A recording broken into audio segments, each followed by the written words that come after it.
Hey everyone, welcome back to the All Things Private Practice podcast. I'm joined today by Dr. Salena Justice, who is a licensed psychologist who specializes in working with high masking autistic adults throughout the US. She specializes in skill-based therapy and autism evaluation, helping clients understand how their brains work and learn practical tools for everyday life, like managing burnout, emotions, relationships, and work without constant overwhelm. She's passionate about validating overlooked experiences and turning self understanding into real world change. Thanks for coming on and making the time to be here today. Yeah, thank you for having me. I'm excited for this conversation.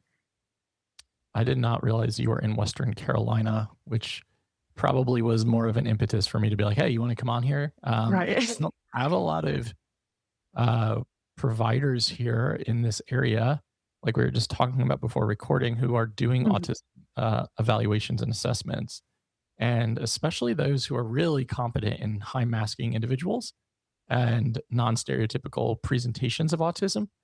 Um, I think that gets overlooked a lot here. So it's nice to know you're in the area and a resource. But tell us a little bit about why this feels like an important population for you and why you started doing these assessments. Like, give us a little glimpse into that.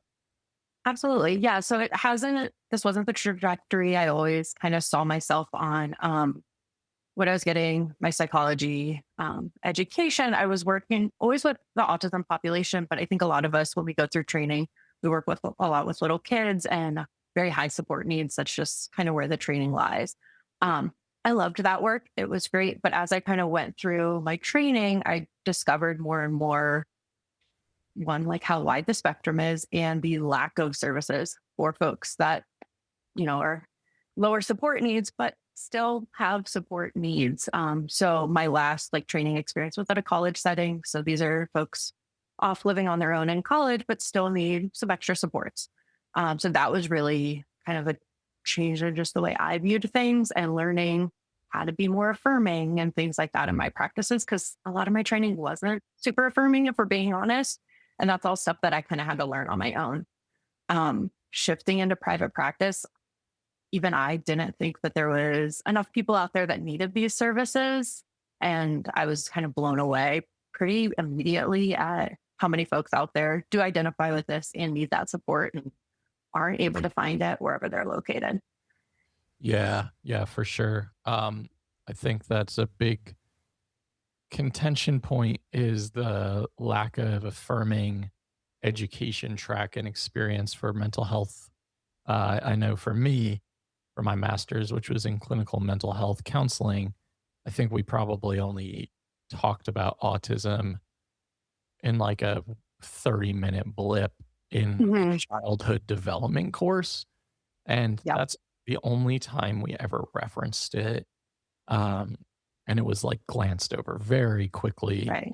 It was not a focal point whatsoever. We didn't even have the space to have conversation or curiosity. Um, and I do think that as we see more and more people who are discovering that they are autistic later in life into adulthood, Mhm. that just means that the need for more providers is necessary. But the need for more providers does not always equate to having access to affirming providers.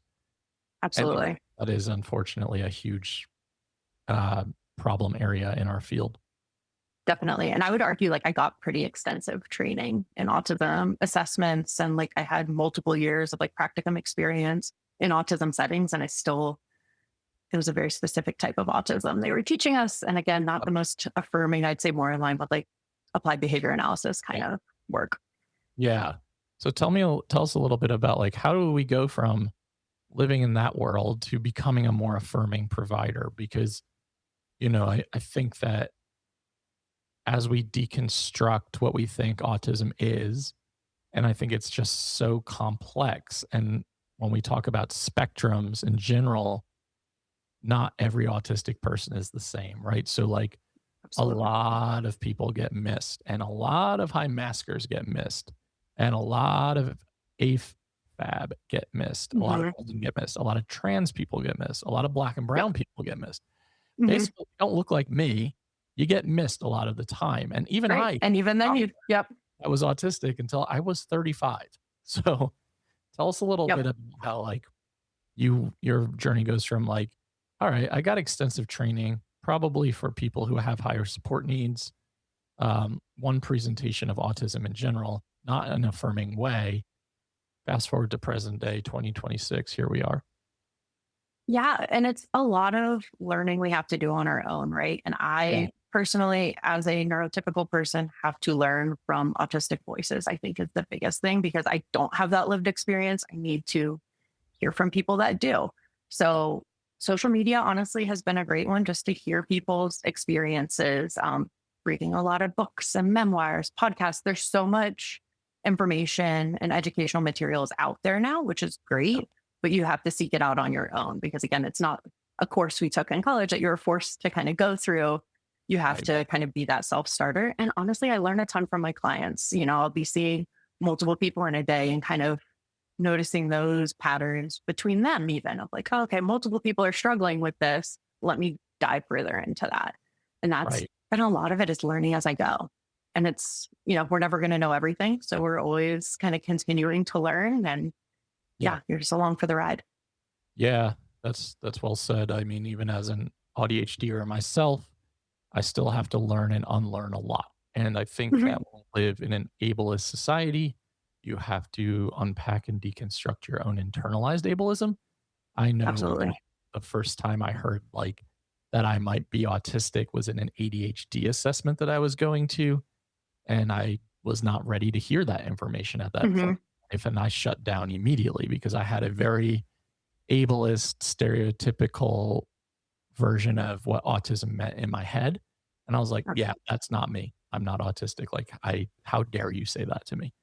And then, Right. And I think a lot of people have that mhm, experience. And it's hard to, as a professional, like a provider, bring that up to a client because right. they might not be ready to hear it. And I think Yeah, that's the beauty of social media is people are being introduced to the idea gently and then they can dismiss it for a while and then they'll see it right. again and be like, okay, like let me, they get to do it at their own pace. And I think Yeah. that's been really helpful for a lot of people.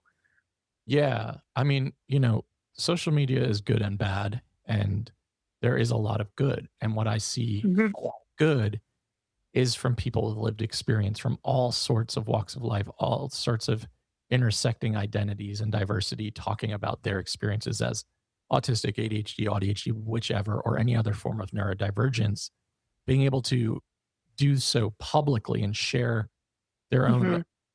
opinions, their own journeys, super important because so much of the research is done on really privileged white boys a lot of the time as a starting point, or really privileged white families in general have access to Mhm. the resources, and making space to acknowledge that disparity. Um, and I think that those who argue like you can't diagnose via social media, sure, like don't watch one 30-second reel and come away with it like feeling like Mhm.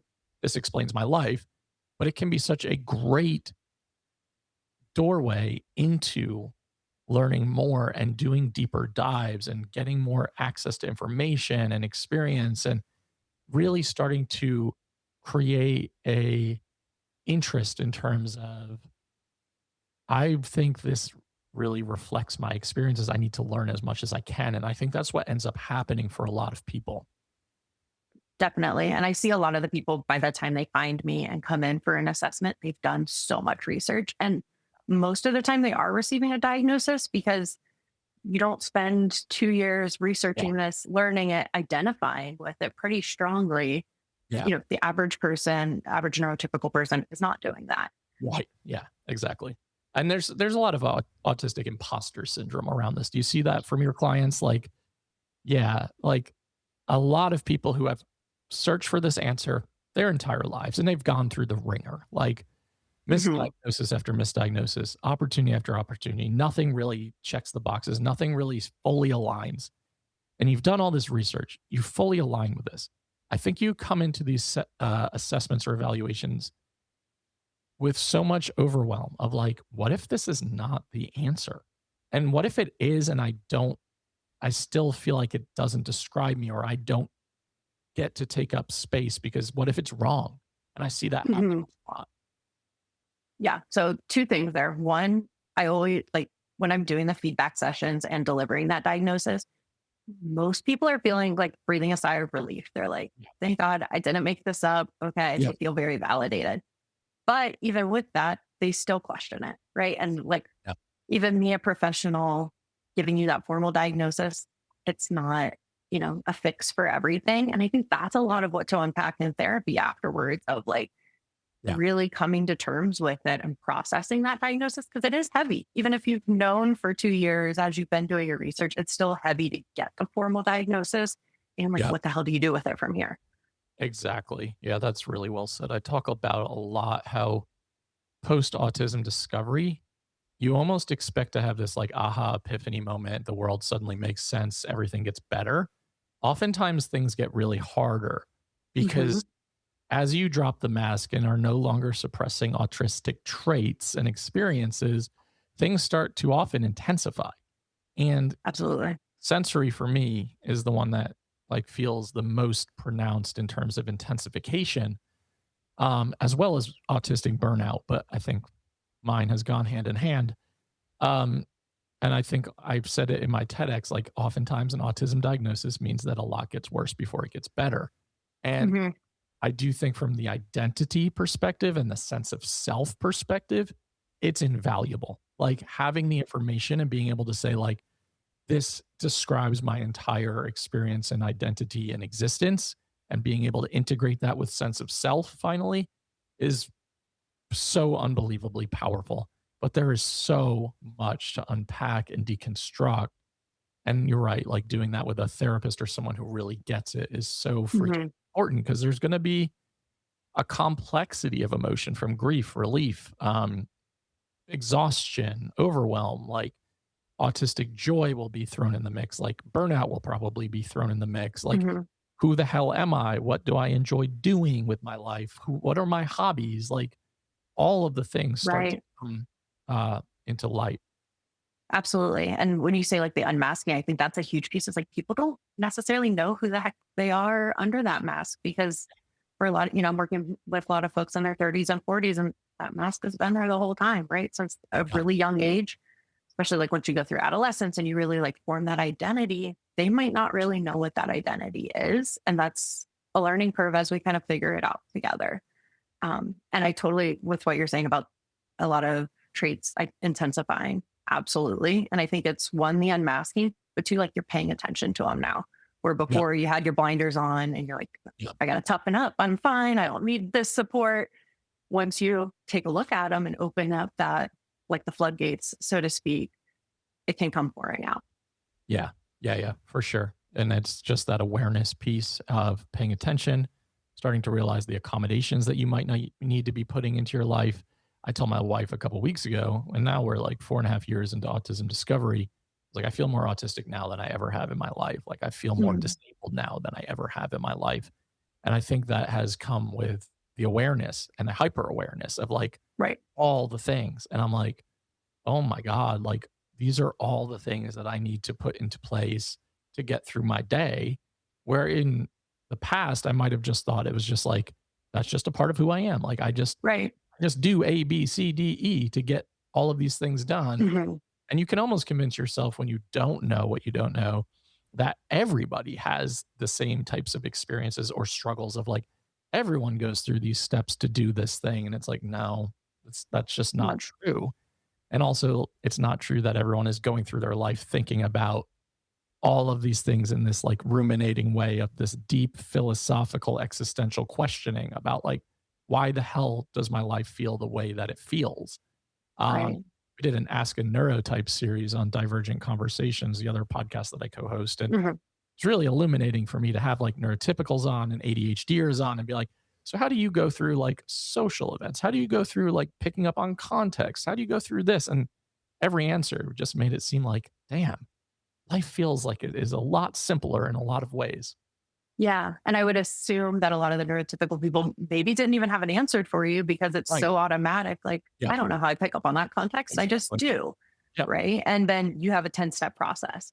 Yeah. And we talk Just a lot about cognitive load of like how much you're balancing in your brain at a time. And it's like, no wonder we're experiencing burnout in so many right. people because that's so much to keep in your head. Absolutely. Absolutely. Yeah. We had my former business partner on who's neurotypical, and we're like, how do you go through like deciding which buckets to put people in your social sphere? And she was like, I just, Yeah. what are you talking about? I just flow through life. Or like, flow through life. What the hell does that mean? Right. What is this? Yeah. But you're absolutely right. That cognitive load is intense. So, okay, I want to switch gears to how do we create some sort of affirming environment? I think, are you doing in person, telehealth, hybrid? Like, what's your process right now? Everything's been telehealth up until Okay. now. I am kind of currently looking at fostering some more in community services, but Yeah. I've been in private practice for 2 years and it's been strictly telehealth up until now. Okay. So talk us a little bit about how do you create an affirming space and environment in a telehealth virtual world when we're talking about autism assessment? Because I think that question comes up quite a bit in terms of like, can we really make these assessments happen virtually? And the answer is Yeah, emphatically yes, but I still see it absolutely. up a lot.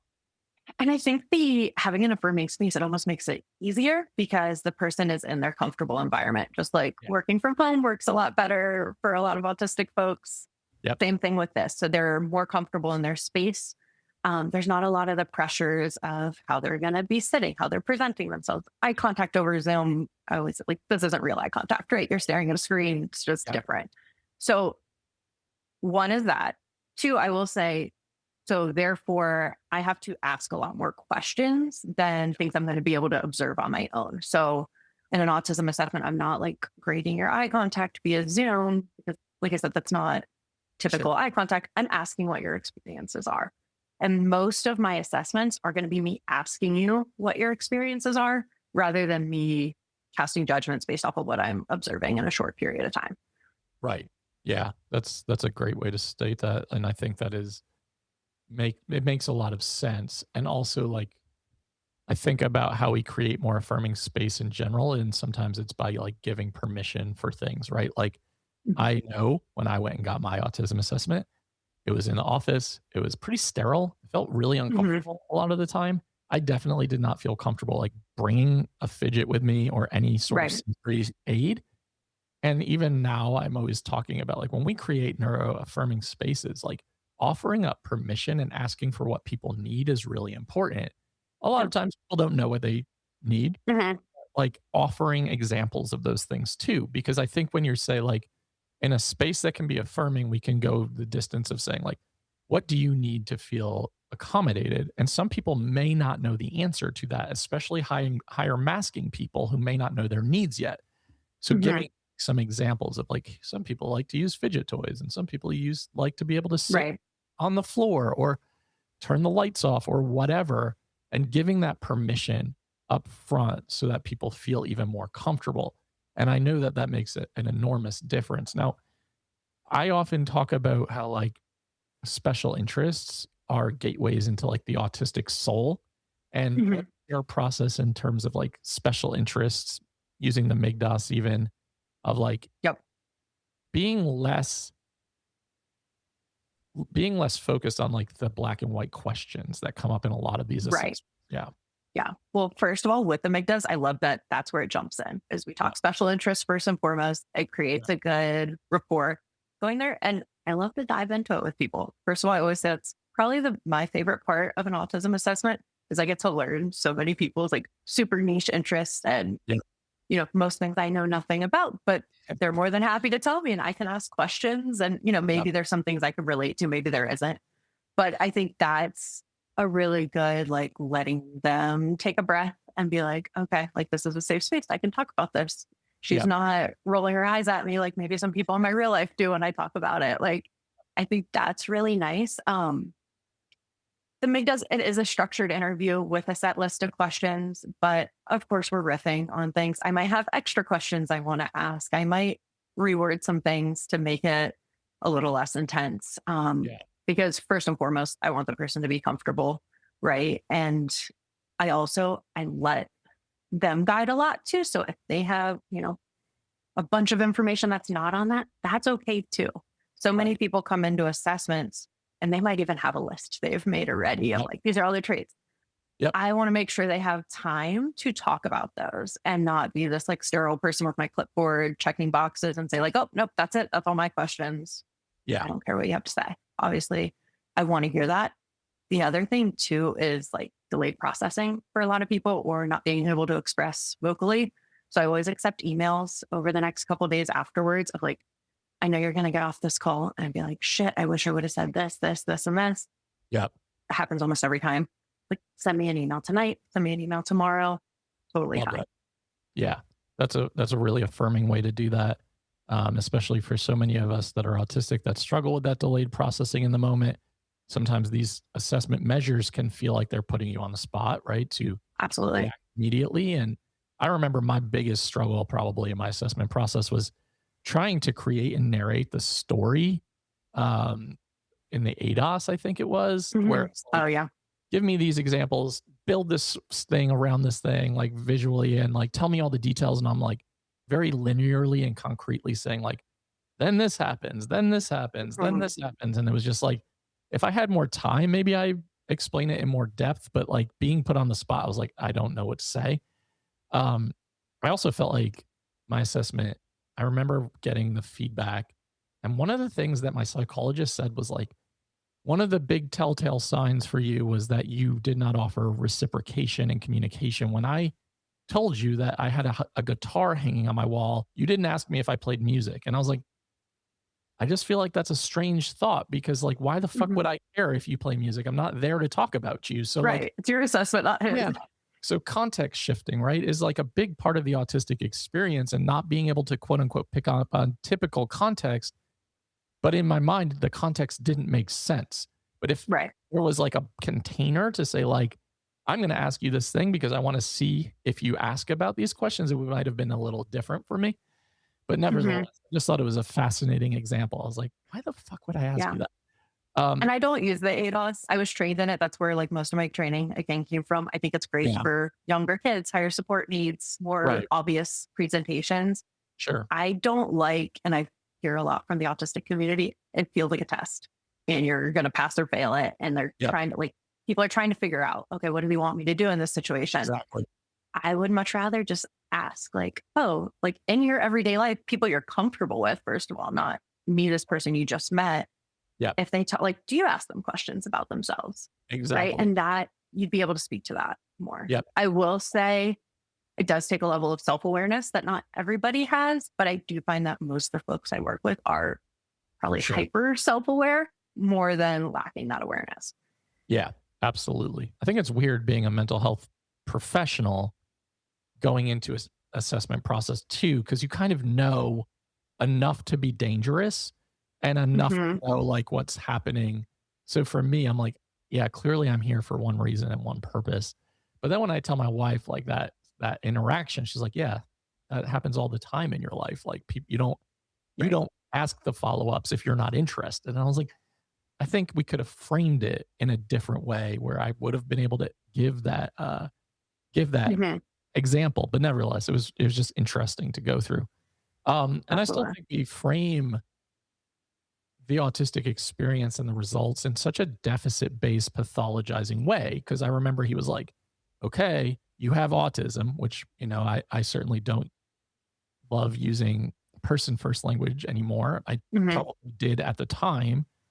And you're going to need all of these ways that you're going to have to support yourself and accommodate yourself. And all of these struggles are going to be your struggles. And I'm like, wow, this feels fucking wonderful. Like I do not Right. think this feels like there's a light at the Yeah. tunnel right now. And it's funny because like there's some really simple language shifts there Mhm, that I feel like we could make. So like when you say about like asking follow-up questions, like I usually word it of like, oh, do you prefer talking about areas of high interest, right? mhm. Instead of saying like can't talk about unpreferred areas, right? Or, even with like the recommendations section at the end. Yes, it is a bunch of supports, but like these are some things that are going to make things a little easier for you. These are some things I recommend that I think will be helpful, not you Yeah, have to do these or your life's going to suck. right. Yeah, because if you're framing it that way, that person's leaving that appointment like my life is over. Like Right. everything I'm seeing about autism is true. It is a life sentence and a death sentence in some ways. And it's like autism is hard. There are struggles and there are also wonderful strengths and just such beautiful moments. And Mhm. I think it's about having the nuance to say exactly what you just said. Like, yeah, there are going to be challenges and areas that you're going to struggle in.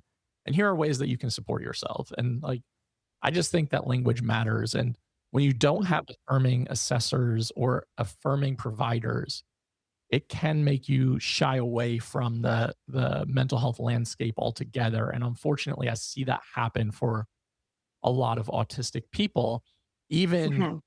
in a sense of like going to a therapist and saying like, I just discovered that I'm autistic. I've had a lot of friends and colleagues, unfortunately, have the therapist say like, yeah, I'm not going to be able to support you. I'm going to have to refer you out. And that feels pretty shitty as well. Yeah. And I would say that's maybe even a step up from the just straight up dismissive, no, you're not. What are you talking Yeah. about? Right. Right. And like there's so many levels to it. And I guess as an outsider, I'd almost prefer the referral because then Yep. at least they are get the care that and Yep. support that they need. But it doesn't feel good for maybe you've been working with this person for a while and they're like Yeah. kicking you to the curb. Yeah. Exactly. So I think there are like you said before, listen to autistic people, learn from autistic people. There's so much out there for those of you like, I don't know where to start.